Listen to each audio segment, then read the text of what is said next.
Hello, and welcome to Timely Topics. We're glad to have you with us this evening. Our guest this evening will be discussing an introduction to the TRHT Framework, a holistic approach to racial equality. We are so excited to have them here, and in just a moment, I'll introduce them. Also want to remind everyone that the Diversity, Equity, and Inclusion Committee is having a few events coming up in December. On December 6th, they'll have a roundtable discussion. Mary Thompson will lead an informal discussion on truth, racial healing, and transformation. On December 14th, the League Lit of Western Wake will discuss The Sum of Us by Heather McGee.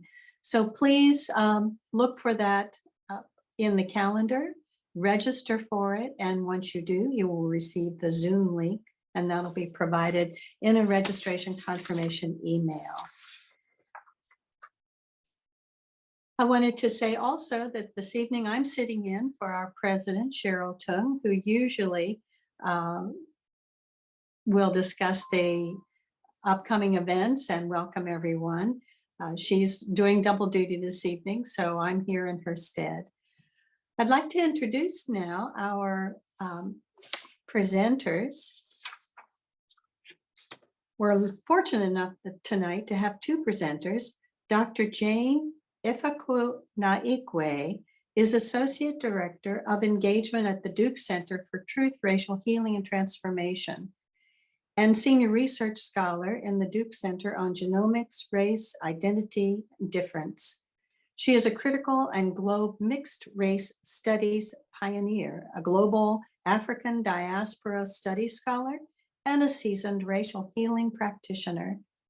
Her research and teaching practices, the curating and co-facilitating of RX racial healing circles, and other Duke TRHT racial equity strategies are all influenced by her disciplinary moorings in anthropology. She received a joint PhD in medical anthropology from UC Berkeley, UC San Francisco, an MA in anthropology from UC Berkeley, and both a BA in anthropology and a BA in biomedical ethics from Brown University. A London native, she was a former reader in anthropology at the University of East London in the UK, where she taught for over a decade. Previously, she has also taught in the African American, and Diaspora Studies Department at the University of North Carolina at Chapel Hill. Currently, she teaches in both the Cultural Anthropology Department and the African and African American Studies Department at Duke. In addition, we have this evening Megan Stanley. She's a native of Durham, North Carolina, and she began working at the Duke TRHT Center as an MSW intern, and now supports engagement programming through her roles as Racial Healing Program Coordinator and Racial Healing Practitioner. Focusing on community management and policy practice, she received her master's in social work from the University of North Carolina at Chapel Hill. Prior to joining the Duke TRHT team, Megan both worked on the Marion Creek Jackson Center to bring local civil rights history into student dialogue, consciousness, and awareness, and served within the University Office for Diversity and Inclusion at UNC Chapel Hill. She has additional experience in Durham-based community organizing and curriculum development. Good evening, everyone, and welcome. Many thanks, first of all, to the North Carolina League of Women Voters, Wake County, to the Timely Topics Committee in particular, and special expressions of gratitude to Weta Watson, and gratitude and healing thoughts and energy to Mary Thompson, who I understand could not make it this evening because she was unwell. And as I said, welcome and thank you to all of you for choosing to spend your early evening with us. And you have already heard our introduction. I am Jane Ifeanyi, and I lead the engagement program at the Center for Truth, Racial Healing, and Transformation. And I will hand the virtual mic over to Megan. Hi, good evening, everyone. My name is Megan Stanley, as you already heard from Cheryl, and I'm the Racial Healing Program Coordinator at the Center, working most closely with Jane in our engagement work. And we would love to just take a moment to hear via the chat box where everyone is from. And so I invite you to please put your name, the city and state where you're Zooming from, and really a quick note about what brought you here. What brought you to this particular timely topic session tonight? So we'll give a couple of minutes for you all to introduce yourself via the chat.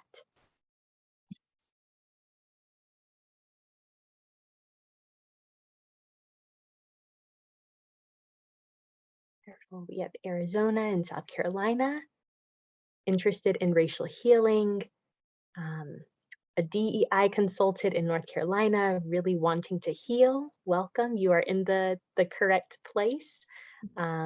Connecticut, Arizona, interested in racial equity work, particularly within your job. And so it looks like the theme of racial equity and healing is arising from those who have introduced themselves via the chat so far. Zooming in from Chicago, working in Indiana, welcome. Interested in learning about racial healing and about diversity, equity, and inclusion work. There's themes of really an interest in social justice work, some folks zooming in related to your church community and faith community, healing, racial trauma, further learning, and really linked to that racial trauma piece, currently reading My Grandmother's Hands. So we welcome you all. Please continue to introduce yourself in the chat. We're hoping that our presentation tonight, really focusing on the National Truth, Racial Healing, and Transformation Movement and introducing the framework that guides and grounds the movement and work that we do collectively, can really shed some light that links to a lot of the interest here in racial equity specifically, social justice broadly, and really thinking about healing for all of us. So thank you again, and I will pass it over to Jane, who will begin screen sharing some slides. All right. I'd like just to take a moment to sit and pause and slowly say these three words: truth, racial healing, and transformation. Truth, racial healing, and transformation. Wow. Imagine our nation with truth, racial healing, and transformation. And some of you who are new to the TRHT national movement, about which we will be talking this evening, as well as the national TRHT framework that guides the work that we do as a holistic, dynamic, and community-based process to address the historical and contemporary sources of racism and plan for and bring about transformation and sustainable change. Why transformation and not reconciliation? I'm about to share a video with you, or we're about to share a video with you, which will introduce you to the National TRHT movement and to the TRHT Commission. But I think, and in the context of that, there will be a brief mention of the work that went behind, the planning and design work that went behind the momentum for this growing national TRHT movement.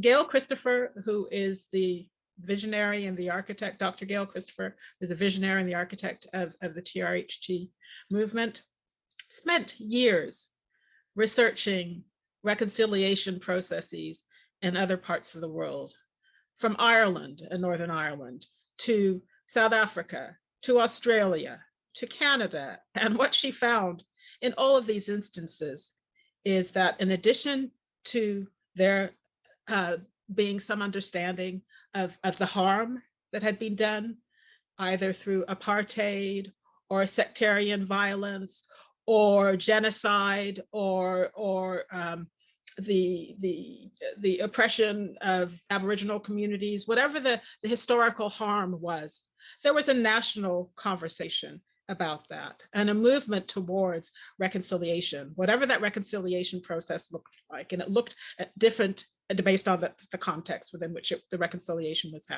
was happening.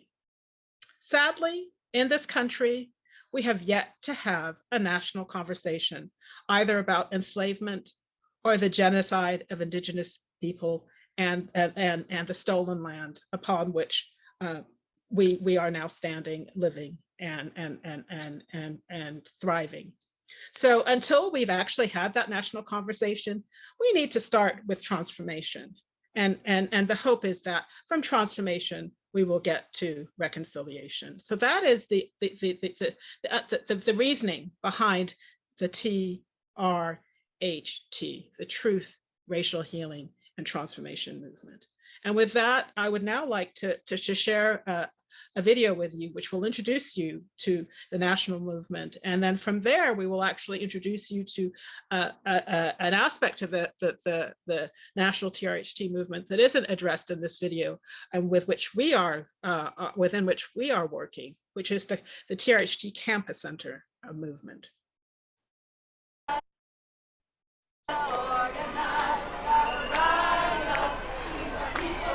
America needs truth. Our people need healing. Our society needs transformation. But how? We've had commissions before, and we still have not learned the lessons of our past.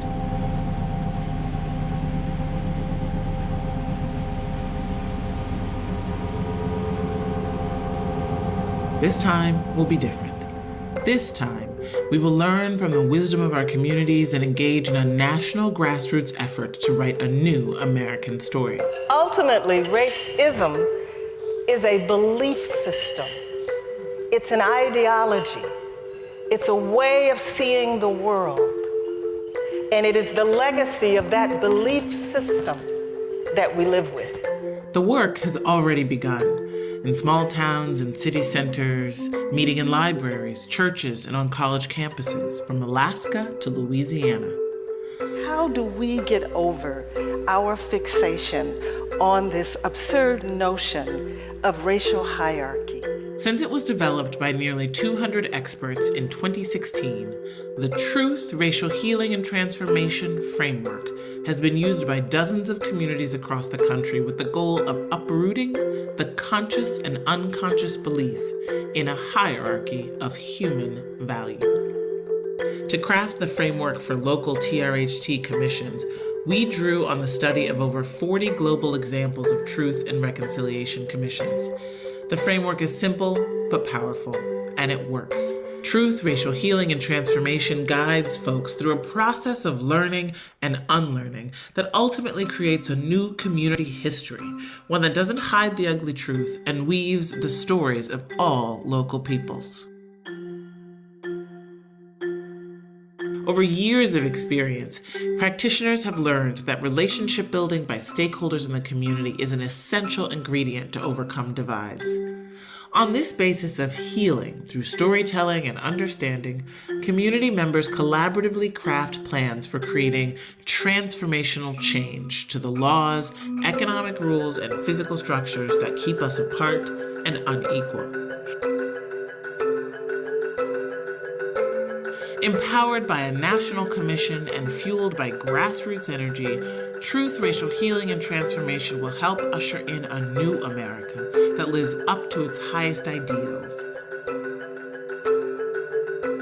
where all of us can thrive.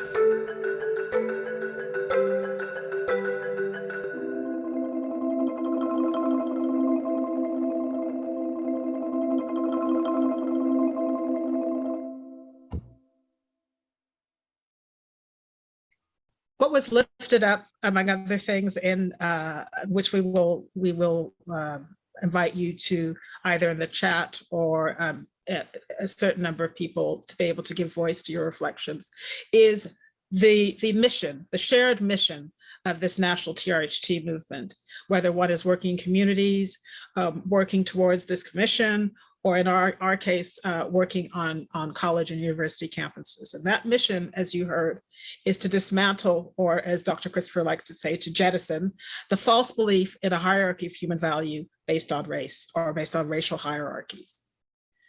And so at this moment, we'd like to invite one or two to give voice to your reflections on what you saw on that short video that we shared, and for the rest of you to in chat to type what your reflections are of what you saw on the video that we just shared, and to remind you that we will set aside time at the end for questions and answers and additional comments. So if you have a specific question for us, make sure to put Q at the beginning of your chat response, and then that will be, for those who are monitoring chat, that will let them know that that is a question. But at this moment, would like to invite you really just to respond.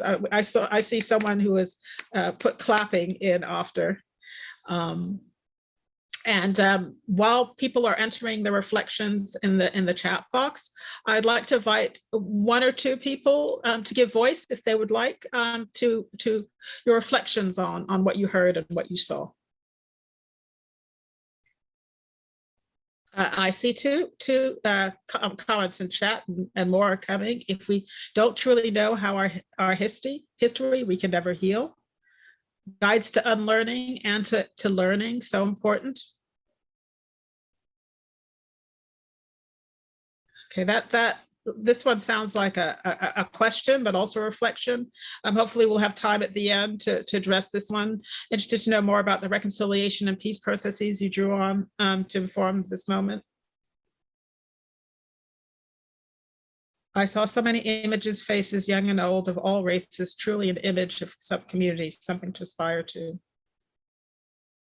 Well, thank you for those who share the reflections. Oh, here's another one. Okay, they're coming. Is this movement connected with the Government Alliance for Racial Equity? That's a question, it sounds like. Sounds like a new approach to dismantle racism would be interesting in success in any communities.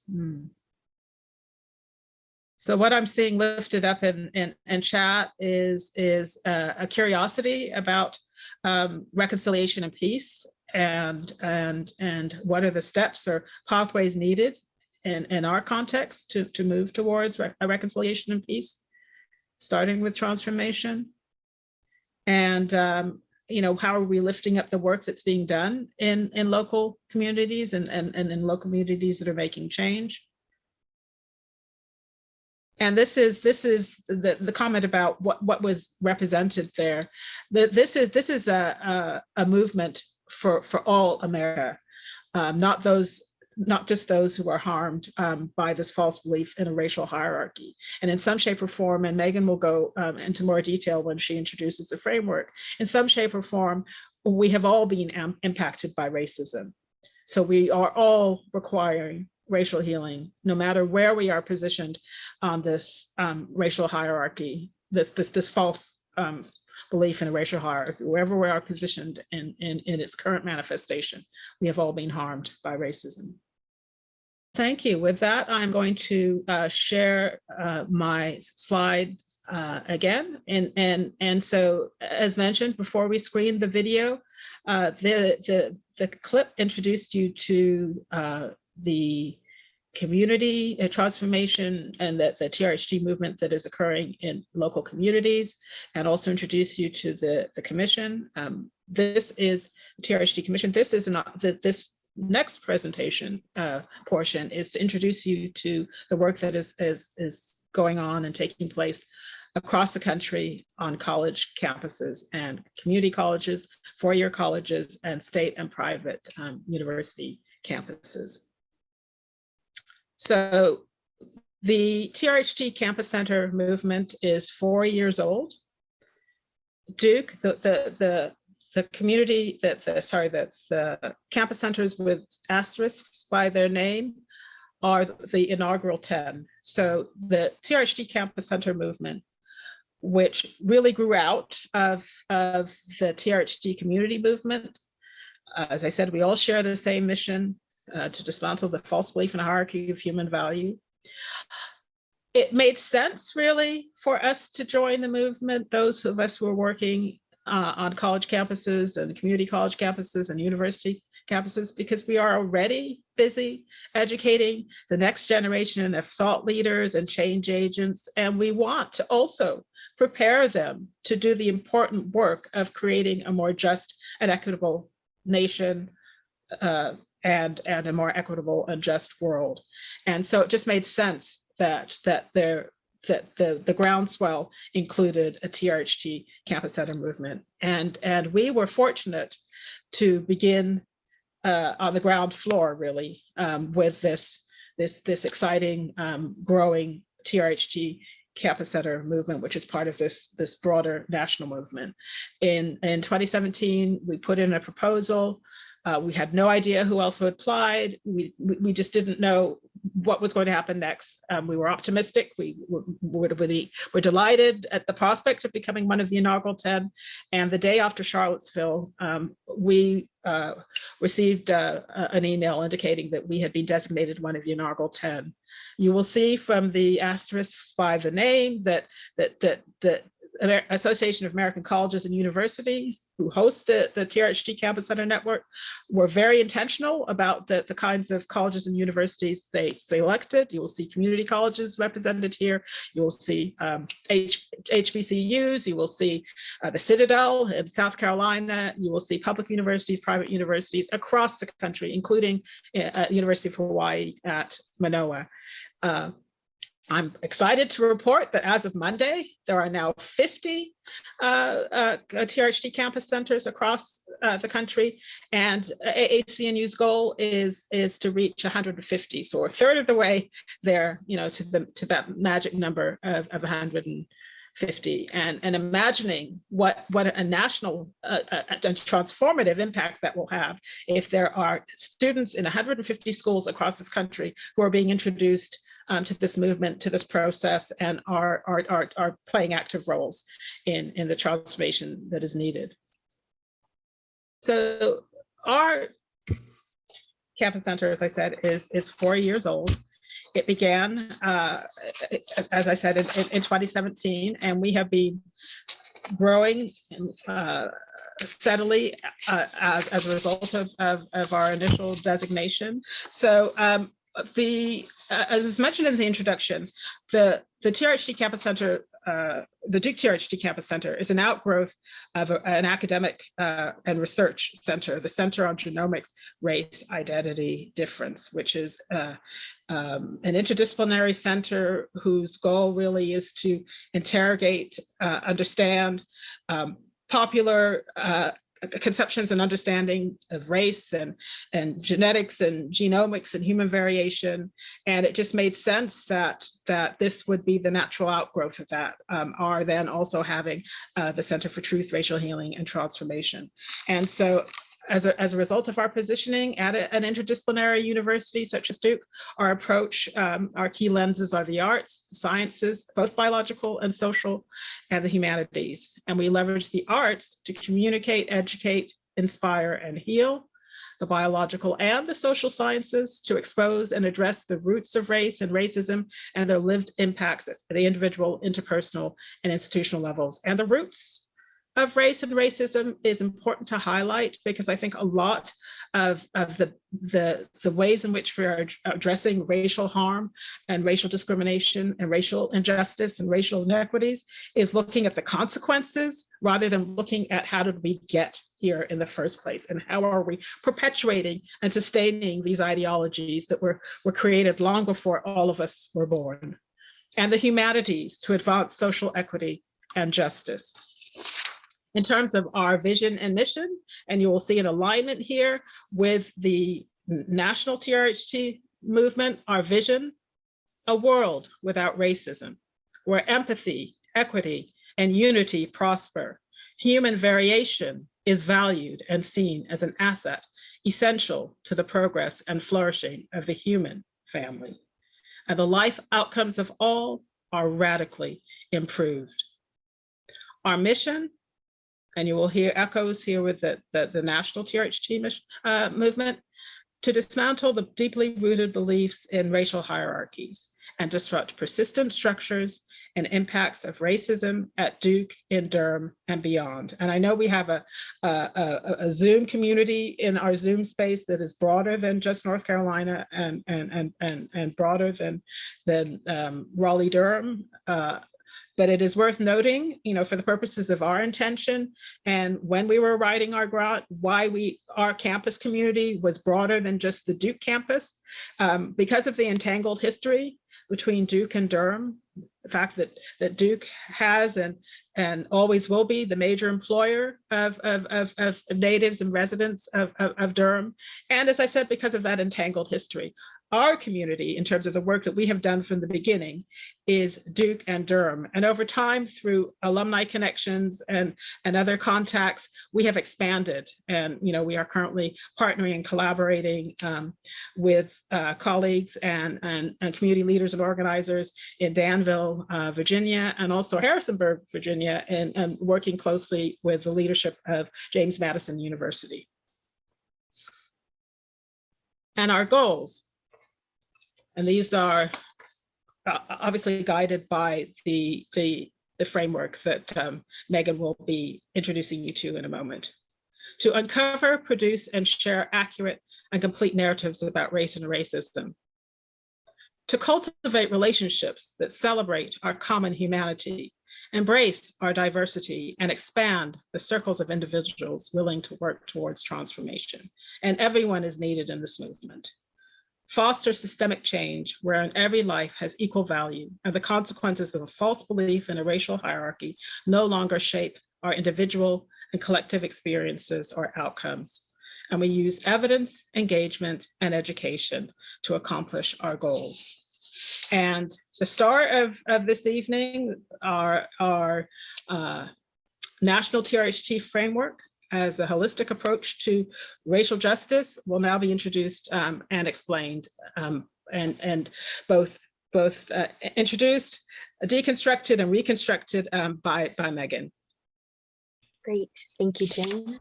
So as Jane mentioned, the slide that is on your screen is the National TRHT Framework, which again is a holistic approach that was created to really think about how can we address and really dismantle the system of racism and really link back to the core mission of the TRHT movement, dismantling the false belief in a racial hierarchy. And so the framework really was formed in 2016 with Dr. Gail Christopher convening a variety of stakeholders, some of which kind of the entities of those stakeholders really being reflected in some of the chat.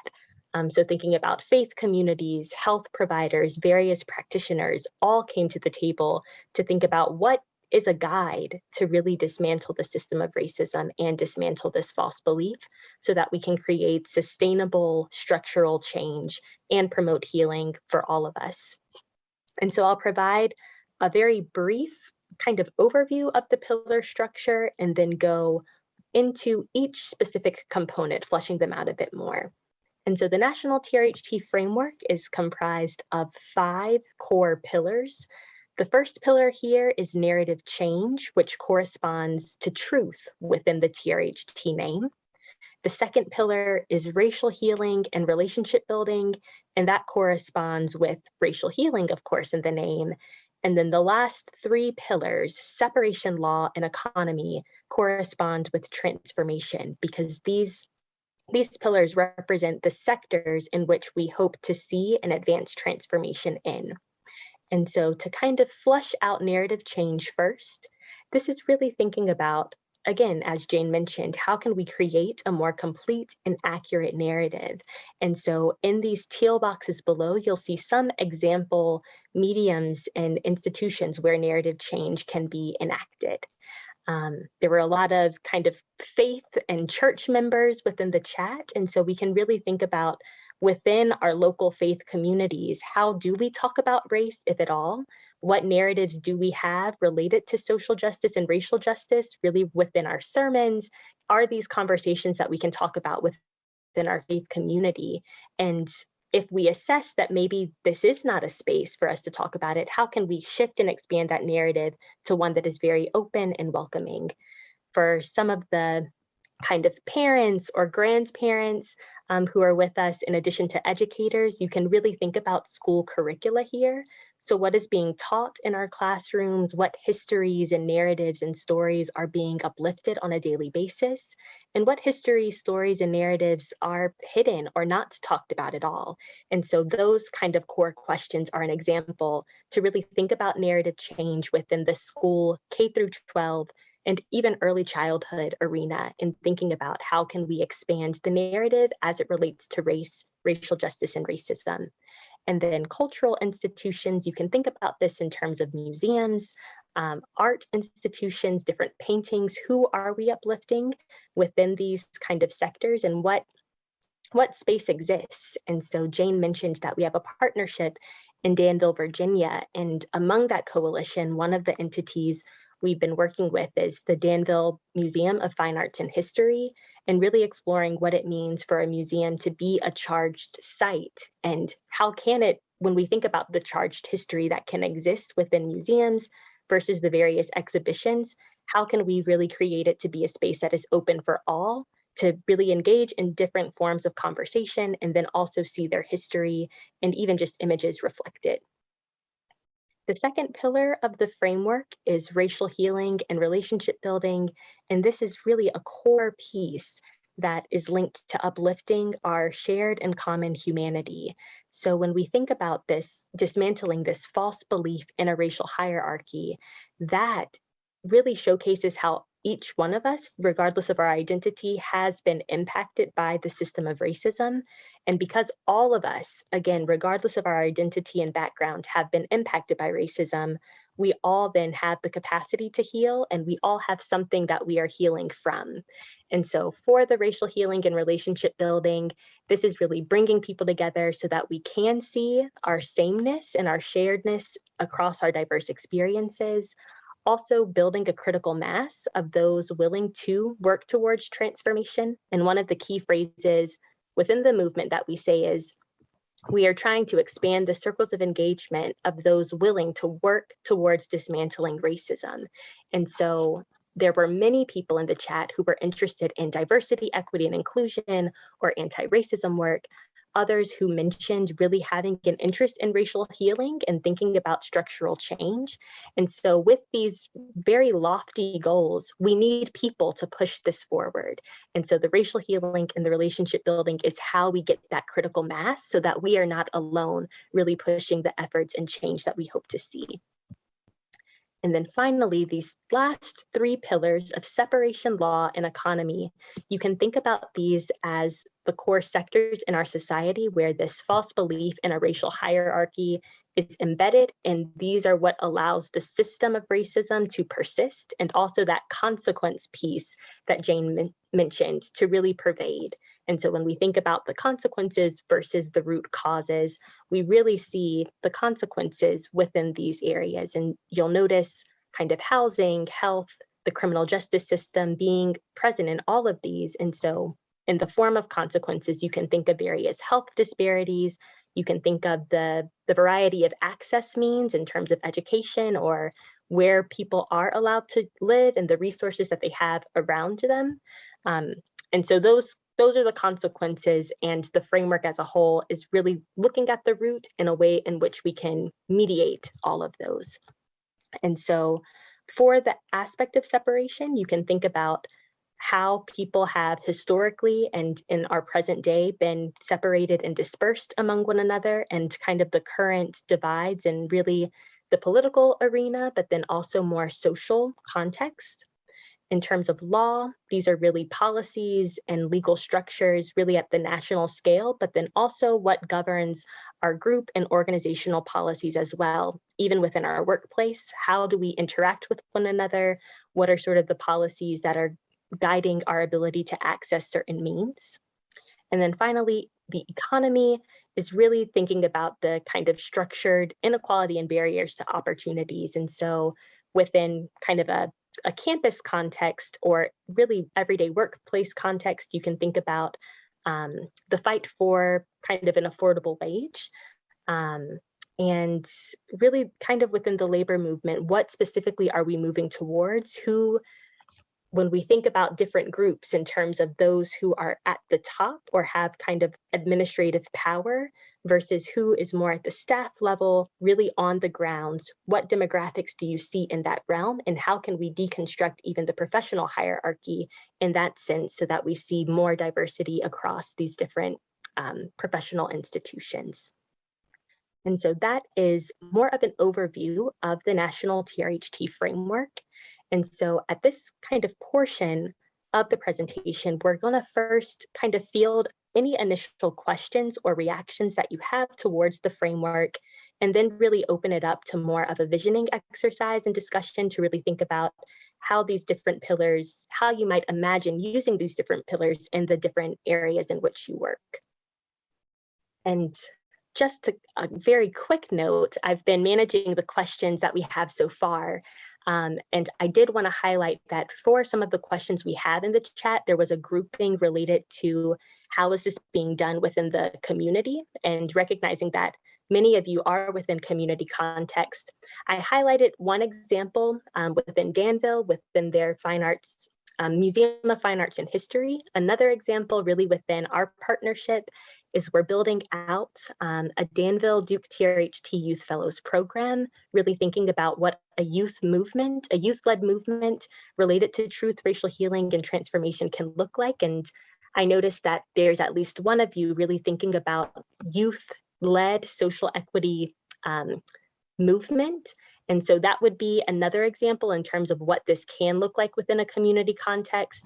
Based on the video that Jane shared, Dallas is another kind of TRHT community, and a lot of their work is really focused on the aspect of reparations and really thinking about the history of land. And so they have done really incredible work exploring the history, exploring various archives to understand who were the founders of this land and how, in terms of gentrification and development, is our land spaced out now. And so they were able to develop a report and having a lot of housing justice as kind of a core mission. So that is just another example more on the community side in terms of what TRHT can look like, and the possibilities here are really endless.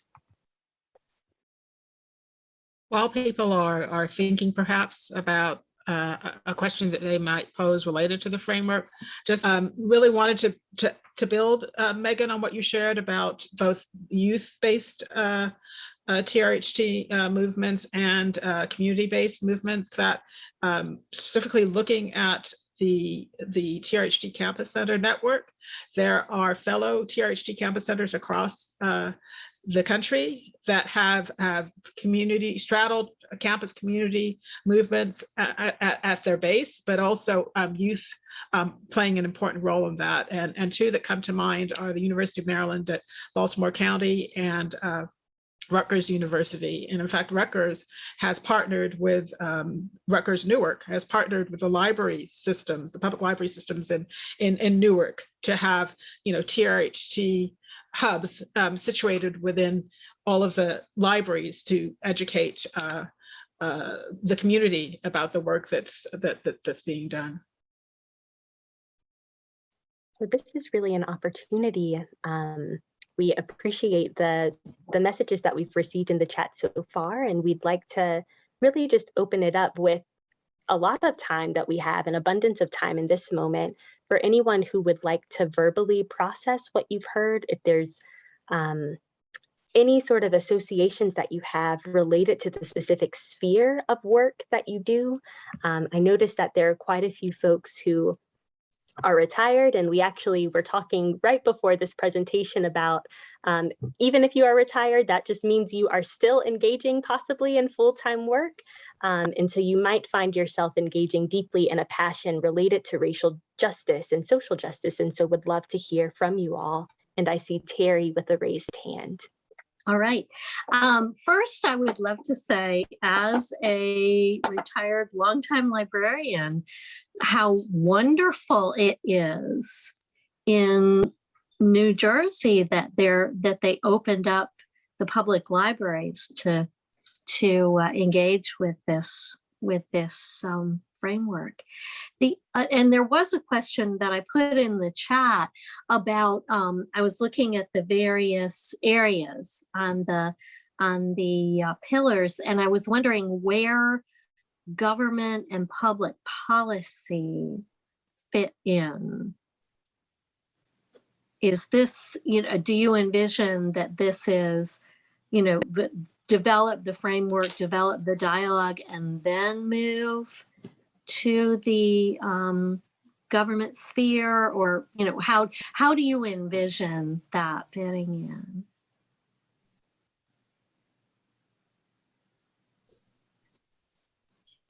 Megan, I was thinking that I would invite you and Rita perhaps to talk a bit more about at least the journey of the commission in terms of how it was formed and where it is now. Sure. And Rita, I will lean on you to assist me with talking about the commission. I will first say, though, that's a really good question, Terry, in terms of how is all of this fitting together. And so within the TRHT framework, even though we have these very distinct pillars within the box form, they are all interconnected and the work is really happening all at once. So even though we see narrative change as distinct from racial healing and relationship building, and then those two things as distinct from the three pillars of separation, law, and economy, all of that work can happen at once. And it can all happen in a variety of different places. So definitely within local city governments, also spanning up to the state and national level. Mm-hmm. And then in terms of really the kind of National TRHT Commission, there has been a resolution posed by Barbara Lee to really form a National TRHT Commission that would explore really historically what is our historical narrative as it relates to race. Also kind of leaning on historical wisdom from community members across various racial and ethnic groups to talk about their lived experience and history in terms of their ancestral means based in their specific community. And through that sort of listening process among community members, that would help guide specific initiatives and action efforts related to racial healing and relationship building, and then a broader vision in terms of transformation in these various sectors. I know that kind of within the phase, there's been within the kind of national TRHT coalition, there is really a push of getting a variety of representatives within our states to sign on and to support for this commission to kind of push it forward. And there really is a call for both individuals and groups, organizations to really sign on and support this. So that is kind of a way that all of us collectively on this call can really help support. Either by signing your individual name or talking within your communities to see if this is something that you would want to back. And I know that Weta and Mary, as a part of the Wake County League of Women's Voters, they have done a tremendous job in developing a toolkit really related to the national TRHT movement and the efforts of developing a TRHT commission. And Weta, I'm not sure if you would like to share really about your efforts with that toolkit specifically. Things when we started talking about this with the National Coalition is that I bet there's almost everybody on this call has something going already. And so it's not like starting all over. I think the thing would be to start with the forming the narrative and working together on the narrative, but then looking and studying the framework to see what is it that we're already doing to see what's missing, and how maybe could we collaborate with other groups so that all of the pillars are covered in some way. So everybody's not doing the same thing. I just want to add one aspect to the question, and I also see that a similar question was posed in the chat about policy and change, is that there is a new initiative that's being launched with support by the de Beaumont Foundation and signed on to by the National Collaborative for Health Equity, which Gail Christopher now is the executive director, and also endorsed by the American Public Health Association, which is Healing Through Policy. And that's a clear example. And the website will provide clear examples across the country and in various communities of how people are applying and bringing to life, moving towards social justice and racial justice, the framework. And I saw a pointed question in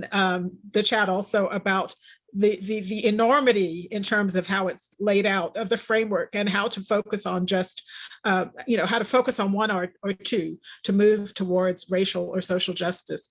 That the categories that exist beneath the 5 pillars are really just examples, and whatever your lens is in terms of where you're positioned, as Megan has mentioned, in healthcare, in activism, in housing, in economic justice, in education, you can hone in on whatever aspect of that has resonance and relevance to you, and then connect it to what is our truth, or what are the narratives that are not clearly being stated? What is the importance of the relational aspect of the work that we do together with the racial healing and the relationship building? Frequently, we think about racism, we think about it in terms of its individual manifestation and its interpersonal manifestation. In the case of the separation law and economy, we think of it in institutional or systemic or structural, but those are all interconnected. And if we look at the separation law and economy, we once again frequently think of institutions and structures and systems as these monoliths that kind of are existing and hovering above us and impacting our daily realities. But those are people making laws, those are people making policies, which kind of lifts up the importance of the relational aspect and really speaks to the interconnected and dynamic aspect of the framework. It is holistic, but it is also interconnected and dynamic, which is to say, once narrative change and racial healing and relationship building are happening at the same time as there's ongoing work to advance moving or push against separation law, the injustices in separation law and economy, they feed off each other, which is to say, when change occurs in one context, it impacts and feeds back on something happening in the other context. But the relational aspect is key because the policies did not just create themselves. Laws did not just create themselves. They were created by people.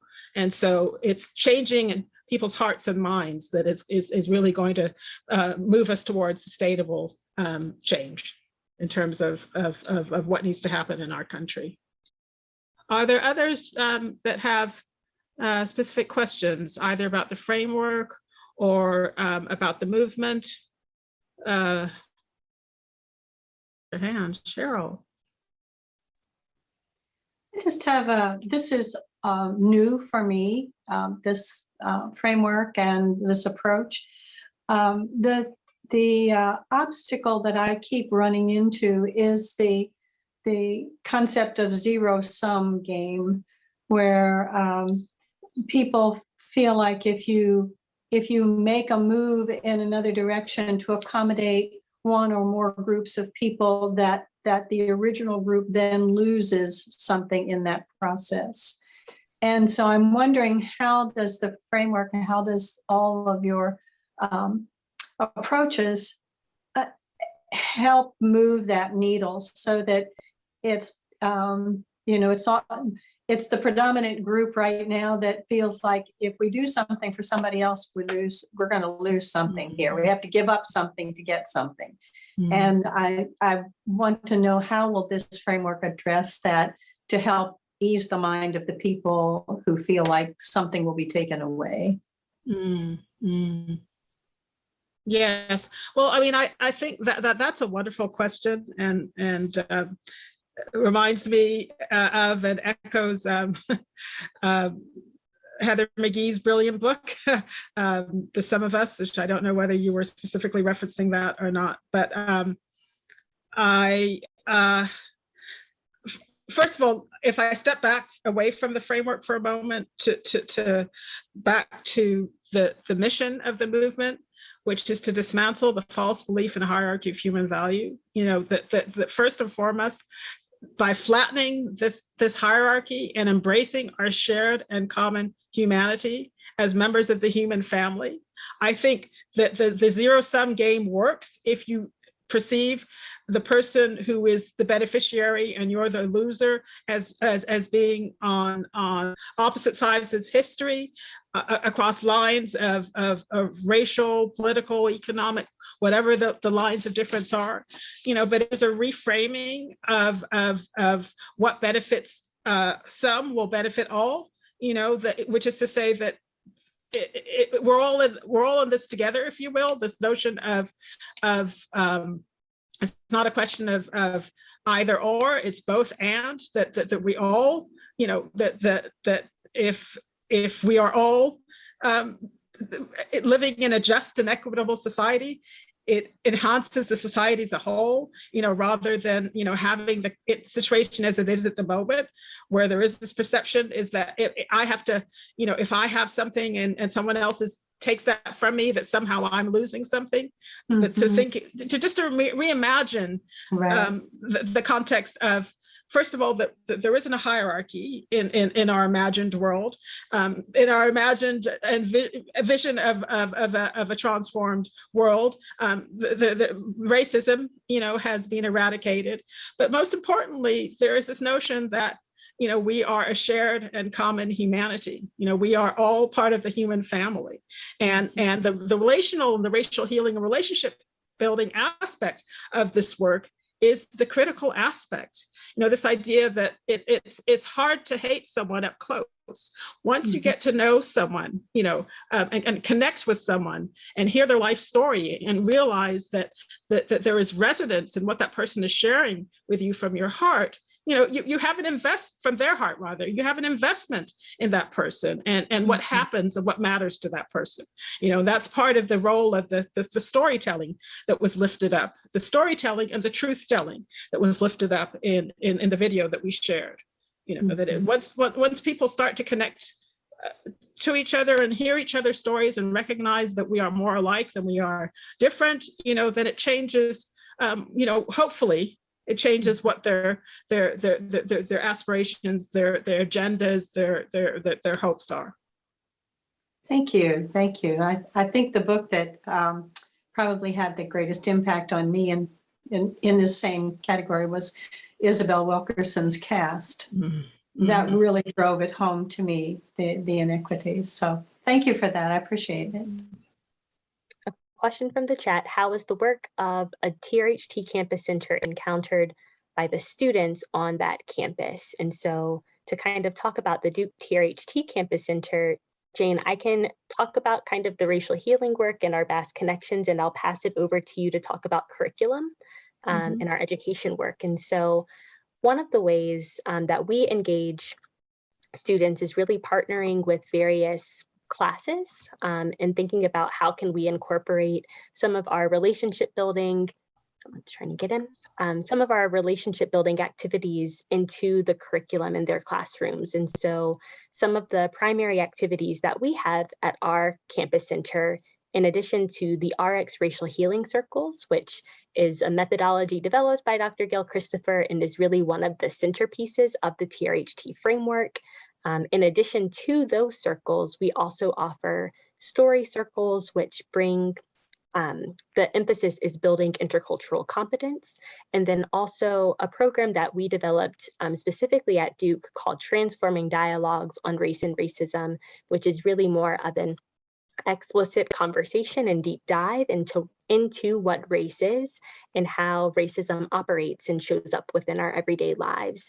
And so we've partnered with various classes at Duke, in addition to a few lab sections, and thought about a sequence of activities for students to first engage in story circles, so building community with one another, getting a first introduction into sharing their own personal stories and really diving into 2 different prompts within small groups. And then we'll often transition into an RX Racial Healing Circle, which the center there being on a sense of agency around specifically curated prompts based on the course's goal, and also uplifting that common humanity piece.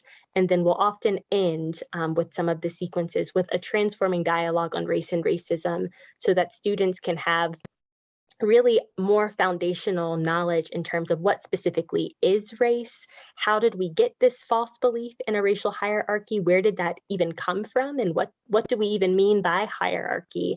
So some word association there, and then transition into a prompt for them to again explore that within their lives. And so that's an example of some of the programming that students can interface with us. And another kind of tangible way that some Duke students are interacting with us is through a Bass Connections grant. We are currently working with a team of 6 undergraduate students, really helping us explore the possible impact of RX racial healing circles. So in addition to our students engaging in the program activities that I just mentioned, they got an overview of the TRHT framework and have done additional readings by Dr. Gail Christopher to really understand the movement.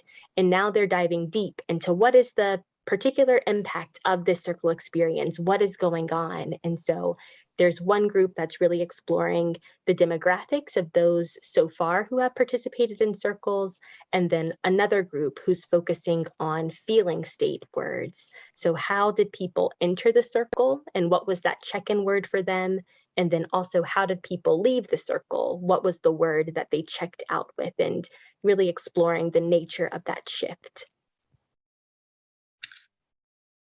Thank you, Megan. In terms of what TRHT might look like in a classroom situation, the framework and the ethos and the rationale behind the framework really lends itself to a radical overhaul of the teaching and learning experience. In fact, I was just having this conversation with my students this afternoon.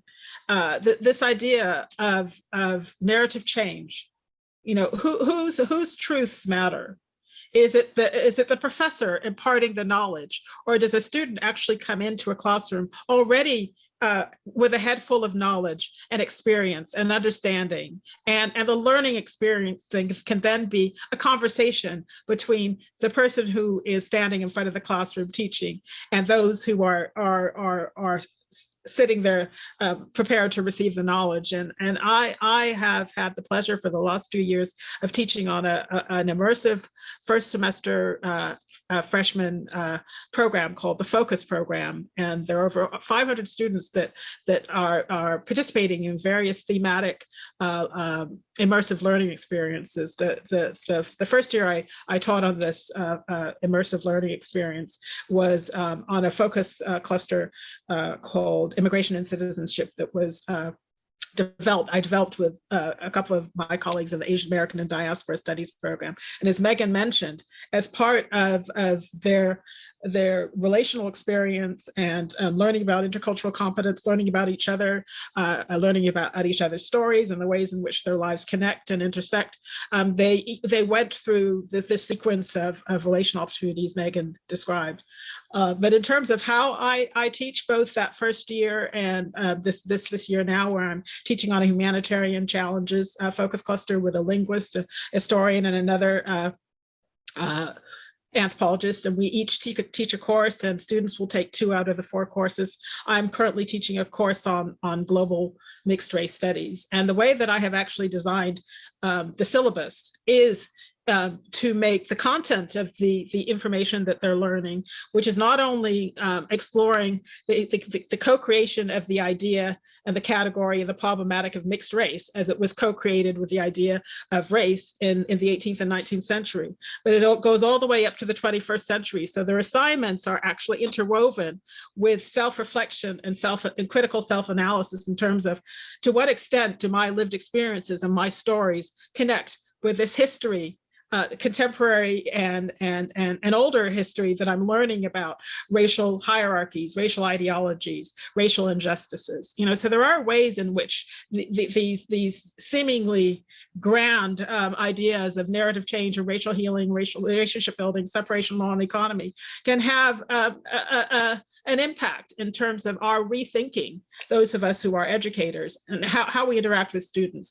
And what does truth look like? Is it always the truth that comes comes out of the teacher's mouth that is then regurgitated at requisite moments by the students, or students also imparting truth that needs to be affirmed and validated and made part of the learning experiences for all of us who are in that class together. There's a question here about the Pauli Murray Center for History and Racial Justice. We are fortunate at Duke and in Durham that there are lots of complementary organizations and units working in the same way that we are, to advance social justice and racial justice. And yes, we are in touch with colleagues in that center. And in fact, Barbara Lau, one of the current director of that center, was very an instrumental core member when we were originally building the center, in terms of her the breadth and depth of her understanding of Durham's history and Pauli Murray's important role in the history of social and racial justice in Durham. Oh, there's another question about Duke faculty and students. I mean, I think from the beginning, we have been very intentional about, to echo the strategy of Dr. King, we have always been intentional in terms of working both at the grassroots, in terms of engaging and collaborating and partnering with staff, students, and faculty, but also recognizing the need to leverage those in leadership positions. And so we have both collaborated and partnered and worked with the various units and entities that Megan has already mentioned, both on the Duke side in terms of Duke Libraries, Office of Institutional Equity. We were just doing something very similar to what we've done this afternoon with them. The School of Nursing on the health side, but we also at the very beginning saw the importance of having senior administrators who have their various spheres of influence across campus to be on our steering committee as a way to kind of guide and collaboratively work with us to create and work towards creating a better Duke.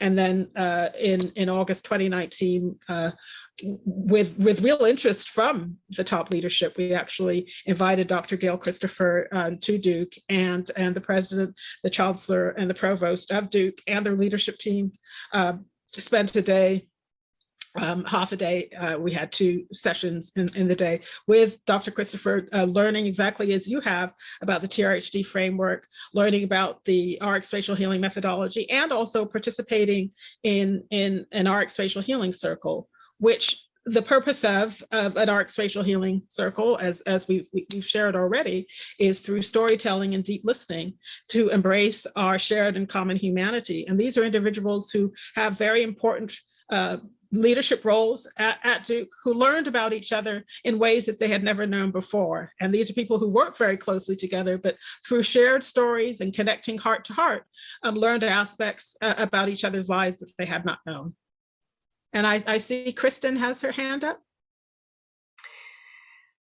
In terms of next steps, what are some of the constraints that you're experiencing? What kind of resources do you need?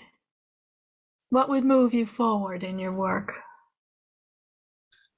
Is that, when you say us, are you talking specifically about Duke or the movement in general?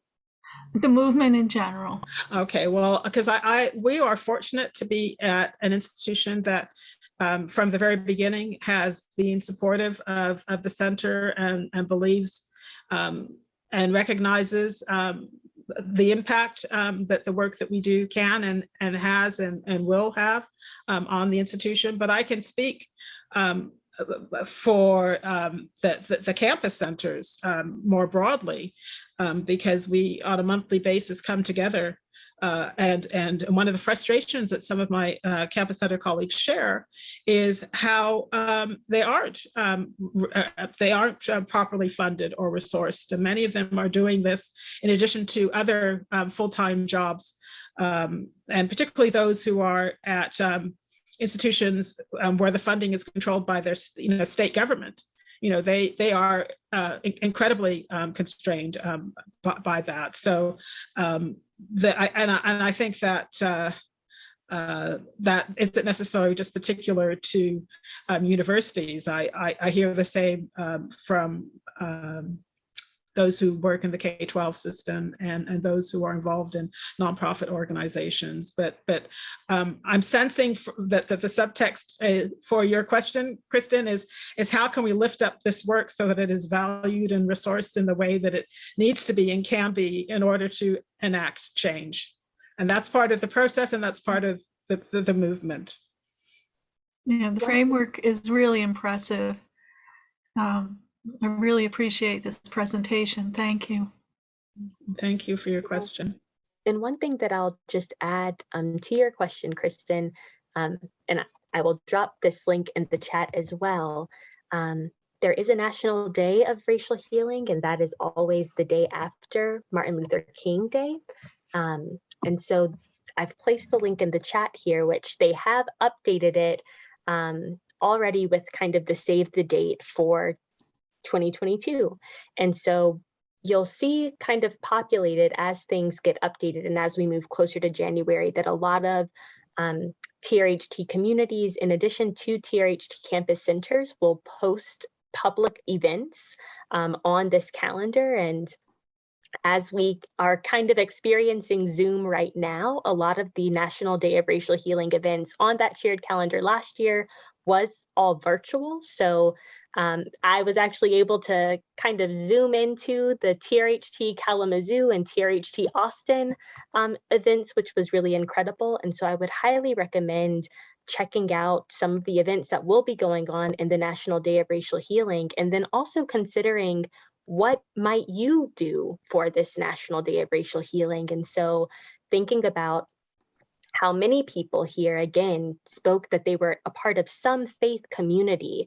Might you do a book reading for the National Day of Racial Healing? Might you even just explore what can racial healing look like and mean within our congregation? That's a very simple and everyday act that we can do in terms of just starting the conversation among our own circles. And again, really tying back to that theme of how can we expand the circles of engagement of those willing to work towards dismantling racism. We are all a part of so many circles. And so who are we connected to? How can we start the conversation with them? And on this link as well, if you go to the page, you'll notice that there's actually a variety of action kits, really starting at the individual level and moving on up to kind of more macro systems. So kind of K through 12 schools, libraries, and then broader institutions. And so there's a lot of really helpful recommendations within the action kits to think about how can we start this conversation with those who might be new to this work.